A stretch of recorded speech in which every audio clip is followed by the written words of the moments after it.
What's up, investing legends? Today we welcome Zachary Levitt to the program. Zach's path into investing started early and moved fast. He was soaking up the strategies of the world's great hedge fund managers in high school. And by university, he'd launched a derivatives trading club that put him in the room and eventually under the mentorship of some of the top portfolio managers alive. By 21, he was running a biotech alpha capture strategy for a select group of clients. And by 25, he became one of the youngest hedge fund managers you'll ever hear of. And today, Zach runs Sixth Turn Capital, a capacity-constrained multi-manager fund built for high net worth, ultra high net worth, and family office investors. A stable of uncorrelated portfolio managers, each an expert in their own narrow strategy, engineered to deliver smooth, consistent, risk-adjusted returns. We kick off today's episode with Zach's origin story and how a college trading club turned into managing real capital before most people finish their degree. Later on in the episode, we dive into the architecture of a multi-manager fund, how he vets and underwrites portfolio managers, why he pays each one only on their own sleeve, and why true diversification comes from uncorrelated strategies, not just buying more stocks. And to wrap up the episode, Zach shares where he sees the biggest opportunities heading into the second half of 2026 and why the volatility markets are quietly some of the most attractive investments out there right now. So if you're looking to understand hedge fund strategy, alternative investments, and how the sophisticated investor builds a portfolio that holds up when the market doesn't, this episode delivers a rare look inside the mind of someone who's been actively raising, allocating,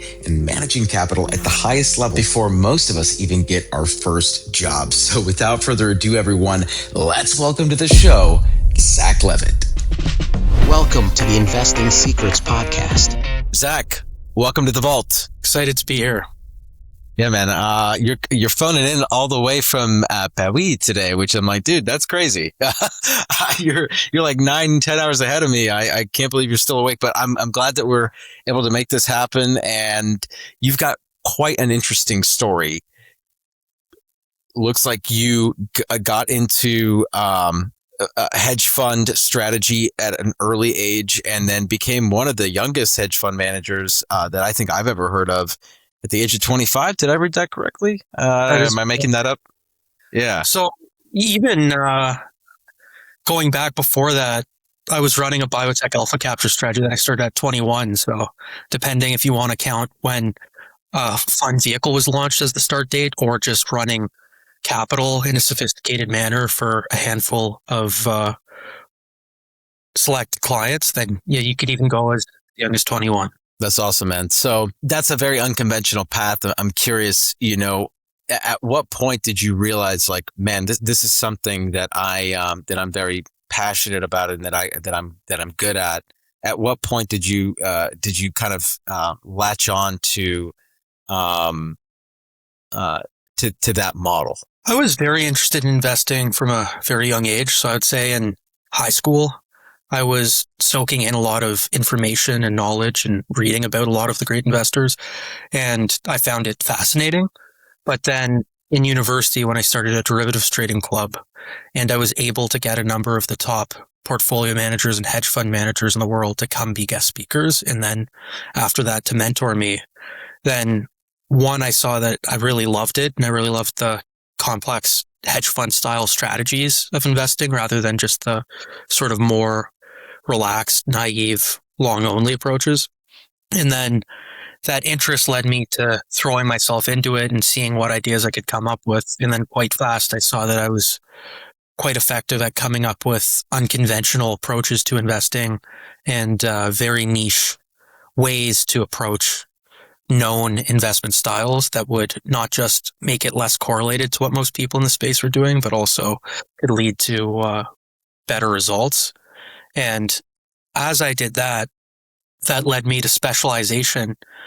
But that specialization taught me that as a business person, I wanted the opposite of just being jammed into one tiny little corner of the market because that's what I understood and that's what I was good at. So then that showed me that I had to develop an ability to recruit other people like me who are specialists in completely different areas of the market than myself so I could build a real team that would be more of a lasting business and ultimately would deliver a much more durable, consistent, robust, investable product for limited partners. Love it, man. So walk me through so your niche at the beginning was biotech, correct? Yeah. So what was it about biotech that drew you to it? I know that at the time that like things were not going so well in the biotech world, and yet you were able to kind of create a lot of alpha there for your clientele. So walk me through like what you drew you to that, and what set your thesis apart. So I was reading about top performing hedge fund managers and what their strategies were, etc. And I saw that a disproportionate amount of the hedge fund managers who are specialists at one thing, who are able to put up huge amounts of alpha, were the biotech specialists. And then at the same time, I also realized that a lot of the top performing managers were quite clearly insider traders. And I said, well, one, there's no real good way to do that because that's illegal. And two, how would you even go about that if that was your aim, unless you were somehow connected to people running businesses in an information-rich industry? But then I thought, well, what if just as a project, I would dig through publicly available filings of top hedge fund managers that I thought were insider trading and see if I could find patterns in the publicly available filings that showed situations that they did way too well in, seemingly, again and again and again. And then if I was able to find that, it would be perfectly legal for me to put those trades on because I don't know for a fact that they're insider trading on that. I just am making an educated guess based on patterns and publicly available filings on their holdings historically. And then as I applied that to all sectors, it worked well. But then I kept leaning back to the idea that the most information-rich sector of all is biotech. So if someone knew the answer in biotech, the reward in terms of percent gain would be much larger than if they knew the answer in more normal industries. So then I applied that algorithm to the top biotech fund managers that weren't just the top ones in general, but I thought were the top ones at getting the same types of situations right again and again and again. And that led to the biotech strategy. And like you alluded to, during the most difficult time in the biotech market's history, the strategy held up very strongly. So that led to a lot of people being interested in what I was doing. But then, like I was mentioning a little bit earlier on this podcast, that experience, though I did well compared to the sector, showed me that when you're a specialist at one tiny part of the market, like biotech, there can be long multi-year periods where even if you're doing really well, compared to what everyone else is doing in that space, you're still seeing the difficulty of being in the space that isn't doing well.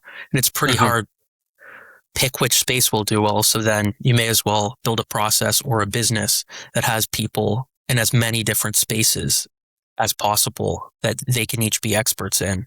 But then that way you're diversified and you're not really tied to the boundary conditions being great in one space at any given time. So it sounds like the way that you've structured your business set is almost like an investment bank situation where you talk about portfolio managers, right? Or like which is so. Explain to me the business model and how you structured everything. I'm curious. Yeah. So how we set it up is there's me at the top running the business and making portfolio allocation decisions. But rather than it just being me running my strategy and that being the fund, we have a number of portfolio managers that are each experts in one tiny little narrow strategy. And I then take the capital that I raise into my fund and I divide that capital across these managers. And these managers don't know who the other managers are, don't care how the other managers are doing. They're just focused on applying their process and doing well, and they're paid only on how their sleeve does, not on how the overall fund does. So that creates sort of like a mercenary mindset where each of them are just trying to go make money at what they're good at. And then they know if they succeed, they'll get paid. But then on the other hand, if they lose over a certain amount of money, one of the ways we protect investor capital is we would then offboard a portfolio manager if they lost a certain amount, sell off their positions that were left, take that capital and then disperse it across the other managers on the platform who are currently making money. And that gives us pretty strong asymmetry in terms of outcomes, where if a portfolio manager just does well or gets extremely lucky, we benefit from that and our limited partners benefit from that. If they do what's expected of them, we benefit from that. Our limited partners benefit from that. But if they either start doing terribly wrong because their strategy's not working anymore for good, or they just get very unlucky over a stretch of time, we get rid of them and sell off their positions before we get really unlucky. We would just experience a small manageable loss on that one portfolio manager's book, which is already a small sliver of the overall firm's capital. But then we would cut that off as a small loss, even if it was on its way to, if we left them alone, to what would have become a large loss. That's how we understandable. People who are performing. Yeah, that makes sense to me, and yeah, it's exactly like an investment bank then, in a lot of ways, right? Like this is how firms like Goldman and other top firms operate. So I'm familiar. Just it's cool to kind of see or talk to someone that's in the process of building something like that from the ground up, right? So you started and so it's very, very interesting. Zach, how would you quantify, or I guess better word, how would you describe the process by which you vet and underwrite a portfolio manager's performance and subsequently decide whether or not they're a good fit for your organization? Talk to me about that. So you want someone who has a track record of doing the thing that we're going to hire them to do, or they've done really well for a 3-year period of time or longer. And then beyond that, we also want them to have a strategy that's quite consistent in terms of its results. We don't want them over that 3-year period to have done well just because at one point in that 3-year period, they made some trades that they concentrated heavily into that did so well that it kind of overshadowed being mediocre the rest of the time. And then that way people can sometimes get tricked into viewing the good overall result, saying, well, over 3 years, they've made X% return. So that must mean that they're really good. We'd rather the person who's made an attractive return, but very consistently perform to get there, because that's more repeatable in the future and is also more of a sign of skill versus someone who at one point in time in their track record took some huge risk and it paid off for them, because that could easily be luck. Anyone who made 1 or 2 or 3 very big bets and got them right, maybe it was skill, but it's kind of hard to rely on that. Where if we have someone who's making a bunch of trades that are overall making them a very consistent return profile, then that's the type of person we're more likely to believe in, that A, has skill, and 2, can repeat those types of results going forward. I see. And why? So I guess the question would be, if someone has a reliable, quantifiable track record that that they've been able to establish over like a certain period of time, what would the advantages be for them to team up with someone like you? Is it access to capital, right? Like, are they just, I'm assuming some of these guys are probably good at what they do, but horrible at raising money, like a lot of, operators. So is that kind of like the strategy or the thesis behind this business model? Yeah, that's a big part of it. We've seen that a lot of the most talented portfolio managers aren't skilled at raising capital.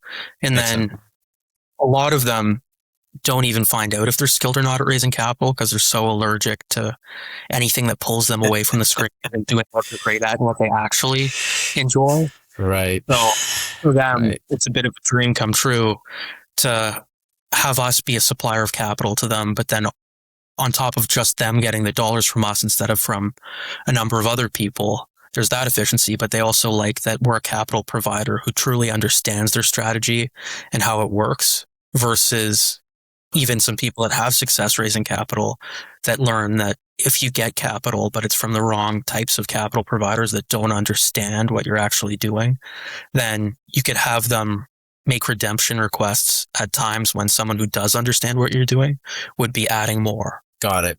And these are, when you say portfolio manager, these are guys who are all executing some sort of trading, like public equity trading strategy, correct? Like we're not talking any sort of private alts, anything outside of the scope of the public market, correct? Yeah, so all of our portfolio managers exclusively trade the public markets. Okay. Okay. And I'm assuming worldwide though. Like these aren't just US based traders. Worldwide, and then also not just equities either. A lot of people initially would think that either it would be US only people and then also would only be focused on US equities, but Yeah. we're across all asset classes and our portfolio managers are geographically spread out all over the world. Yeah. Okay. Very cool, man. Very, very cool. Very interesting. So help me understand, like, pretend I'm an investor, right? Like I'm genuinely curious because Zach, like your business model sounds very interesting to me. And I'd like to understand like what the value proposition is, right? Like why partner with Six Turn, right? Is the name of the company, correct? Yeah, that's a great question. And the biggest reason why it makes sense for someone to allocate some of their capital to us instead of pretty much every other firm out there is our success is not tethered to how the economy or the markets are doing. Because all of our portfolio managers, one, are doing very niche things, but two, they're doing them in a market neutral fashion. So as an example, if we have a tech portfolio manager, they're not just using their expertise to go long their favorite tech stocks. They would be using, for simplified example, call it half of their money to go long their favorite tech stocks, and then the other half of their money to go short their least favorite tech stocks. So the tech sector or the market as a whole going up or down doesn't help them or hurt them. In any of those market environments, they only make money if their longs do better than their shorts and lose money if that isn't the case.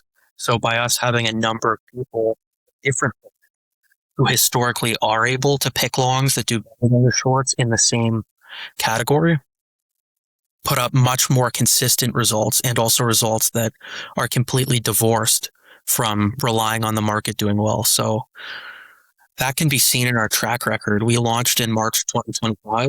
Since that launch, we have only had one money losing month, which was May of 2025. And that month, we only lost 0.13%. So if you compare that to the S&P 500, you can see that the S&P 500, though it went up and made money over that whole time frame, there were many months it had that were not positive, and it had a number of months where, on top of just not being positive, they were meaningfully negative months. So aside from us still making you an attractive return, the biggest thing is we do that in a much more consistent manner than the market does, or than most investment strategies that rely on the market going up. And then that's true during normal times, but then where that's really valuable is if there's a true market crash, which are pretty much impossible to predict when they're going to happen, but everyone knows one will always happen at some point in the future because they're not things that happen once every few hundred years. They happen once every handful of years. And when that happens, clients really like knowing that one part of their portfolio will hold up strongly during that exact period of time where most other things that they're going to be invested in will be going through a very difficult period. So obviously privates or private markets are different than public markets. But when it comes to your specific trading strategy, or strategies, I should say, right? Like, is it when someone comes to you, Zach, with money, you're allocating the same ratios to each portfolio manager? So like they're coming to you and the aggregate performance is the same for every investor then, because the performance is a centralized Six Turn capital generated return, and you're pulling the levers on the back end. But like someone can't come to you and be like, hey, I want to specifically allocate like half my money here and then like a quarter here and a quarter there, right? Like they can't make those kinds of requests. Yeah, they can't make those kinds of requests. And that's not something that we set up because we wanted it to be difficult, but it was because a big part of our philosophy is the fact that our portfolio managers are uncorrelated to each other. So what that means is by us allocating across a number of uncorrelated portfolio managers, that gives us a product where the outcome is greater than all of the individual pieces from a risk-adjusted return standpoint. So by someone only allocating to one or two or three of the portfolio managers, even if those are good portfolio managers that have merit on their own, that client's risk-adjusted return in all likelihood is going to be dramatically worse than the risk-adjusted return of spreading the capital out over our whole stable of uncorrelated portfolio managers. Because what the lack of correlation is able to achieve is, without lowering return, it lowers the volatility of the portfolio. And one example I'll give that is one I like giving because people grasp it quite quickly is, let's just pretend you were looking at two different investments. And let's say you knew for a fact somehow that both of them were going to make you 10% every year. Let's say every single year, they're both going to make you 10%. And both of them are going to make money 6 months of the year and lose money 6 months. Well, if those funds also made money and lost money at opposite times from each other, then by dividing your capital by both of those two funds, rather than picking one or the other, even though the end return is still 10%, just like if you picked one or the other, you're going to be in a position where you've reduced the volatility of your portfolio, because when one's up, the other's down, and vice versa, rather than just being in one where half the months you made money, half the months you lost money, you finished the year up 10. This way you would be making money every single month, 12 months of the year, and then finish with the same end result of 10%.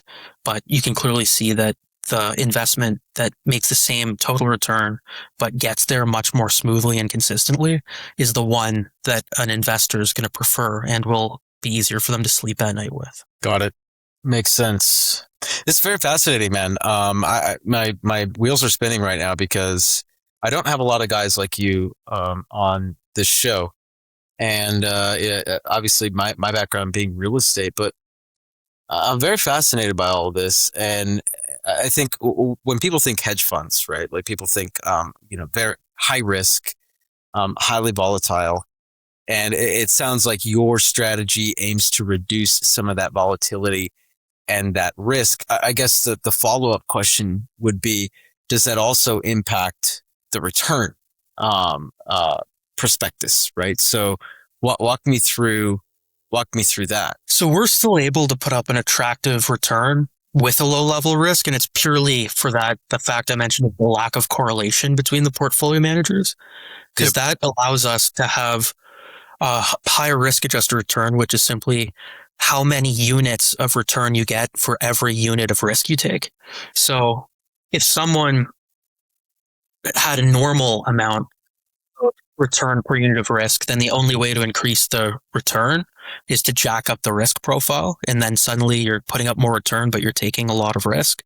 Where if you're able to build a product where per unit of volatility that you take on, you're making excess units of return versus a normal investment, then that can put you in a position where, while taking a normal amount of risk, you're putting up an excess amount of return. Or if you want to be like us, where we're really risk averse, then you're taking a lower than usual amount of risk and you're putting up a normal amount of return as if you were taking a conventional amount of risk. What are the other, outside of biotech, what other sectors do you guys kind of have represented within the fund? I don't know how much you can disclose, right? I don't know how much is proprietary, how much is, but to the best of your ability, or like whatever you can. I'm just curious, like what other sectors you guys gonna like play in right now? So there's one portfolio management team. They specialize in small cap equity long short. So rather than one sector, their thing are just small market cap stocks that they trade quite actively, both long and short at the same time. They do really well. And then another example of a manager we have is what's called a carry neutral tail hedge manager. So everyone knows if you buy insurance for your car or for your house, it's there if a crisis happens. But what sucks is the bleed along the way, the premiums you're paying to be insured.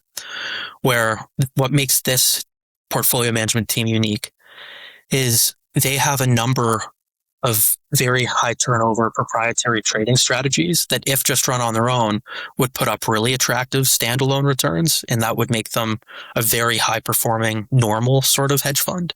But what makes them really unique in what they do with that return is they use that return from that trading to pay for holding what you could view as insurance. In this case, they're always long derivatives betting on a market crash that if they just held them on their own would most of the time bleed to zero and then make a huge return the odd time there is a crash. Where in this case, they're using the return of a strategy that's designed to make money consistently to then offset the cost of always warehousing a large amount of these insurance behaving financial products in their portfolio that when a crash comes will pay off huge. So what that does is it makes them a great addition to our portfolio, because in a normal year where the S&P 500 goes up, they would either be up a few percent, down a few percent, or flat. But then in like a March 2020 type situation, they would be up hundreds of percent.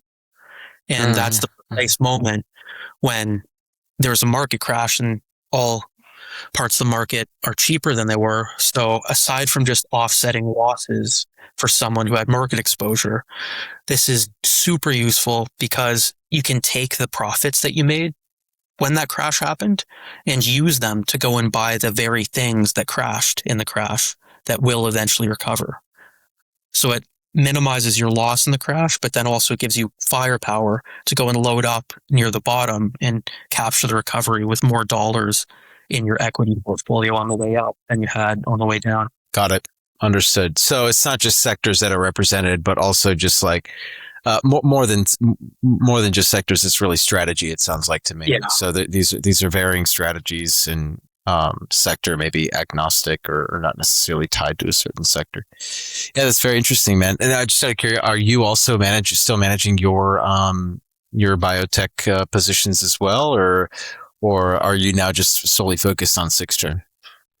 So I'm focused on sixth turn, finding new portfolio managers, monitoring the portfolio, talking to existing clients, prospective clients, etc. And then one of our portfolio managers running an internal portfolio for us.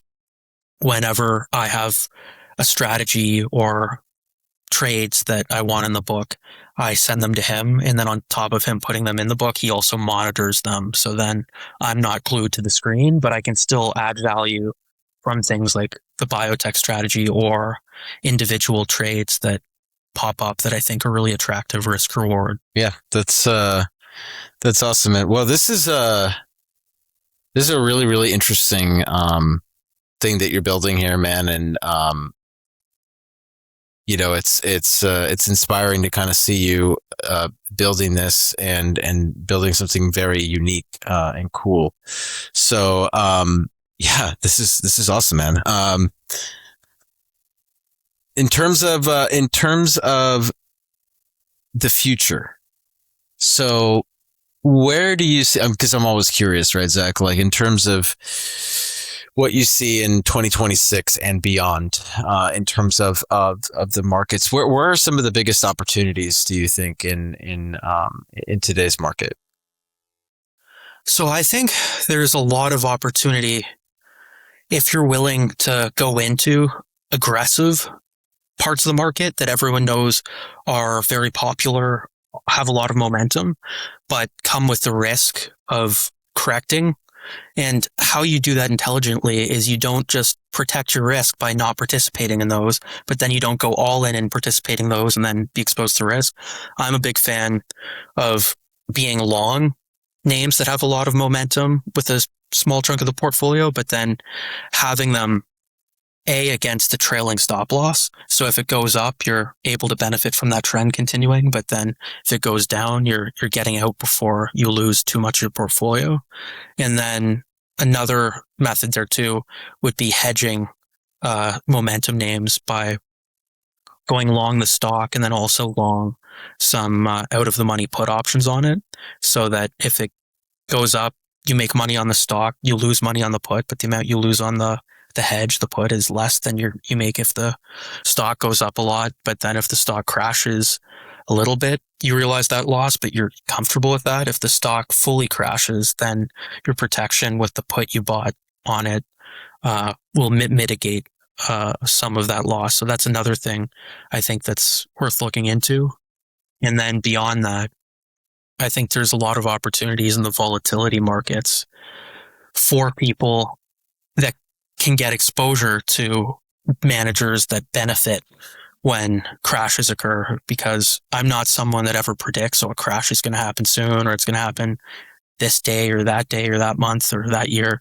But knowing that crashes always will happen in the future, I think now in particular, when the markets have gone up for so long and a lot of people are acting like, crashes just don't happen anymore, that makes it more of an opportune moment to protect yourself from a potential crash, because the cost of doing so right now is quite attractive versus what it has been at certain points in time. Interesting, man. Well, we are coming up on time here, Zach. And before we let you go, why don't you, if the people at home want to learn more about Sixth Turn or how to invest with you, how can they find you online? So we have a website, www.sixthturncapital.com. On there, there's an email, info@sixthturncapital.com. And then you can also reach out to me on my LinkedIn, where I'm quite active.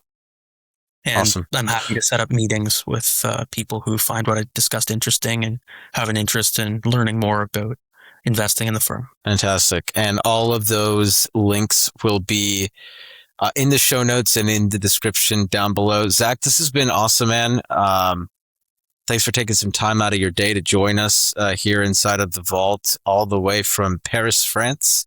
Before I let you go, I'm not going to let you leave until you leave the audience with one final investing secret. Zach, take it away. The biggest investing secret that I've learned that most people could benefit from incorporating into their investment approach is realizing that it is true, the common refrain that diversification is the only free lunch in investing, but diving into it a little bit deeper and realizing that just buying more of a similar thing doesn't offer any real diversification, even though it might seem in your mind like it should. And an example there would be whether you own, let's say, 20 stocks or 1,000. Yes, you'll be more diversified mathematically on the 1,000 than the 20, but not by a lot. The difference will be marginal.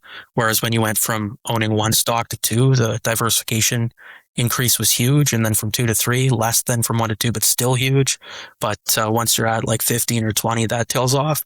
But where you can really still diversify beyond that point is by looking for other investment approaches as a whole that are genuinely uncorrelated. So let's say in your portfolio, you're long 20 stocks roughly, and that's where you're getting most of the diversification benefit, but still able to concentrate enough to put up some differentiated returns from stock picking.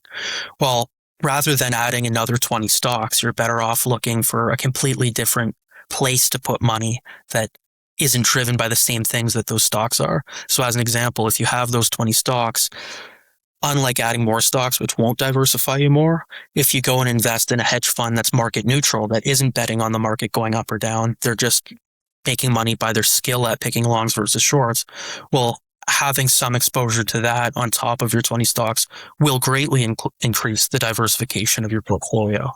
And then maybe if you also added real estate or private equity or things that are truly differentiated, those are things that have the potential to actually give you diversification. So I tell people to really examine what ways they can truly diversify their portfolio and to look into alternatives, look into things that are different than the products that they're currently invested in if they want a stronger portfolio.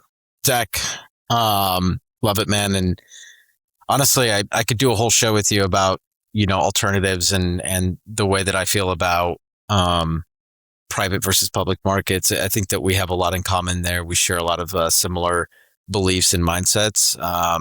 Obviously there's a time and place to allocate to certain things, but it's scary how concentrated most people's portfolios are just in public markets and alternatives like yours and real estate, PE, etc. These are all things that I think, not just I think, I know based on the data shows that people are trending towards the adoption of these things at a much higher rate. And so thanks for stopping by and educating the audience a little bit, and look forward to seeing you continue to grow and succeed, my friend. I appreciate you having me on, and to all the listeners, thanks for listening. And if you got even one tiny little bit of information that was useful, then I think this was a great success. Love it, man.